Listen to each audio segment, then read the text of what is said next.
For more analysis now of the trial, we're joined again by ABC News contributor and host of the Law and Crime Network, Mr. Brian Buckmire. Thanks, as always, Brian.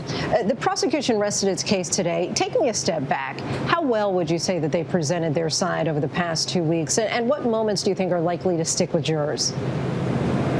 I think the prosecution did a fabulous job in their case. They not only put forward their evidence that they wanted to prove, but also closed off a lot of the avenues that the defense might try to wiggle out of to find reasonable doubt. Some of the highlights I think they're going to point to are Chief Arredondo, who testified about the policies and use of force, Dr. Chauvin, who was captivating even to the defense attorney, and of course, Philonise Floyd, the spark of life witness, who gave such impassioned testimony about his brother. And George Floyd's friend, Shawanda Hill, described Floyd just before his arrest. Take a listen. How would you describe Mr. Floyd's behavior while inside of the cup foods? Happy, normal, talking, alert. They get into a car. She says that Floyd fell asleep. What was the defense trying to achieve by calling Ms. Hill? And do you think that her testimony did them any favors? So in previous testimony, we heard that fentanyl has the ability to slow down a person's heart rate, to have them turn to someone who's a little bit sleepier and not as excitable as they might be on other drugs. And I think Eric Nelson is trying to get that sleepiness to contrast other testimony that George Floyd was up and about and running around. However, the testimony that we saw from Ms. Hill was a little bit hard for the defense to swallow, because we heard things like, well, he told me that he, being George Floyd, had worked a long day the day before. But the judge struck that, though. Didn't he tell the jury to strike that?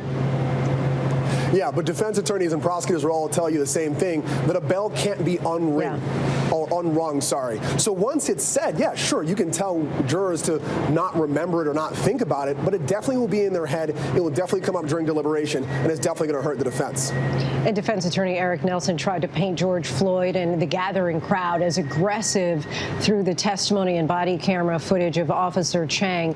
Do you think that that was persuasive, especially as we see here Floyd appearing calm and cooperative? I don't think it was persuasive at all, and I think the prosecution handled it very well. I think what we saw was that Officer Chang was paying attention to the two individuals who were passengers in George Floyd's car, and they were able to move around. They were able to see, we can even see Ms. Hill moving to the corner and trying to look over to see what's happening to George Floyd. If Officer Chang truly believed or is truly concerned for those officers' safety, then I think the question becomes, why didn't he call for backup? Why didn't he go and check on them? He obviously was not containing these two passengers to one location. So I think that argument kind of falls flat. As well as Derek Chauvin's hand in his pocket. I was surprised that we didn't hear more about that, because it seems like if you were feeling threatened that you wouldn't keep your hand pretty steadily in your pocket. But lastly, I want to ask you, the defense also brought up George Floyd's prior arrest in May of 2019, a year before his fatal police encounter. What do you think that the jury took away from this evidence, and was this a smart move by the defense?